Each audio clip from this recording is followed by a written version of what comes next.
When Iván Duque was sworn in as Colombia's president last year, he became the youngest elected leader in the country for over a century. And yet many of the problems he faces are old. They date from the long civil conflict between the state and Marxist rebels. President Duque has the job of implementing the historic peace deal agreed by the previous government in 2016. Cocaine production is at an all-time high. And he faces new challenges. The crisis in neighbouring Venezuela, which has forced over 1 million migrants to pour across the border into Colombia. When I sat down with President Duque, I started by asking him about Colombia's fragile peace process. The most important thing about the peace process is to allow the people that have left violence to enter into a path of legality. So that's what I call the successful reincorporation. We need to make it a success. We need to make it something that we can all feel very proud of. And secondly, we really want to have justice so that there's no repetition. If I may add something, we also have to guarantee that the perpetrators of the crimes against humanity are the ones who have to repair the victims on the first stand, and that they have to tell the truth about their linkages with narco-trafficking. They have to tell the truth about child recruitment, and they also have to tell the truth about all the crimes they have committed against children in Colombia. If we achieve those three things, I think we can build a lasting and a sustainable peace, or as we call it, a peace with legality. And let's talk about the war on drugs. Coca cultivation and cocaine production is at an all-time high in Colombia. This is something that dates from before your government. The previous government halted aerial spraying. What do you want to do with aerial spraying? Obviously, when you have such big reseeding, it makes things difficult. Just to show you the numbers, a manual eradication group has 21 manual eradicators and 40 soldiers that have to provide security to the eradicators.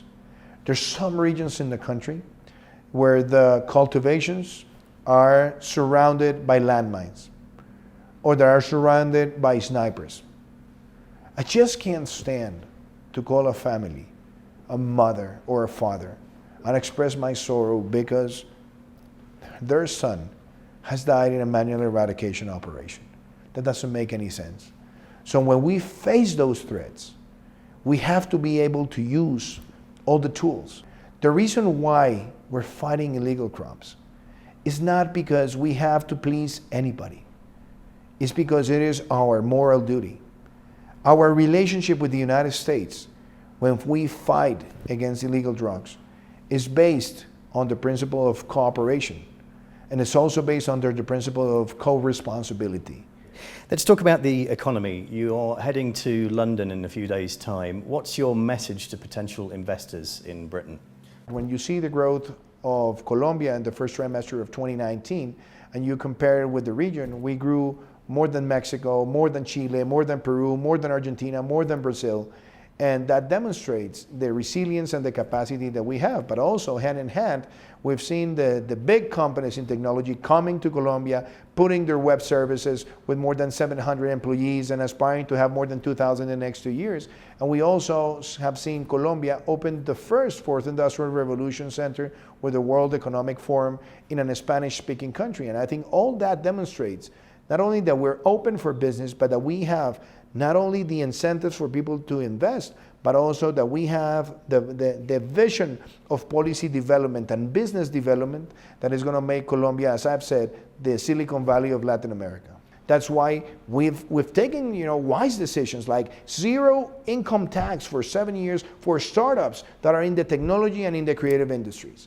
That's why we have expanded the benefits that we had for the movie sector to all the audiovisual sector and to all the creative industries. And that's why we want to call the international community to see Colombia as the place in Latin America where original content can be developed for OTT platforms.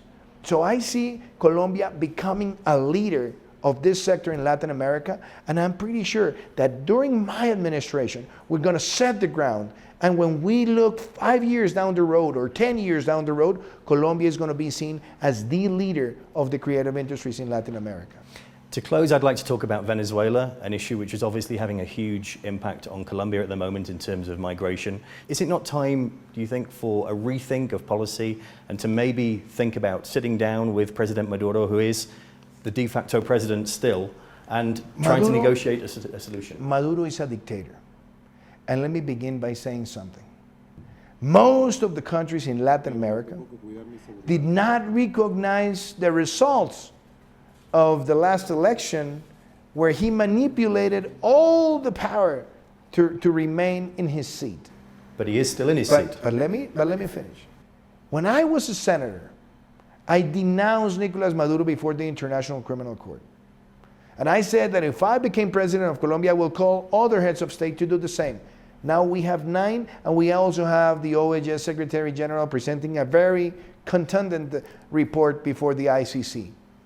So when we look at that, and when we analyze what is our moral duty, the only viable solution to the most horrendous migration crisis in America and Latin America's recent history, where we as Colombians have received more than 1.3 million Venezuelan brothers, begins with Maduro stepping out of power. Mr. President, thank you very much for your time. I'll leave it there as I Thank know you you so have to much. travel. It's been a Lovely great to speak pleasure. to you. Thank you. All the best.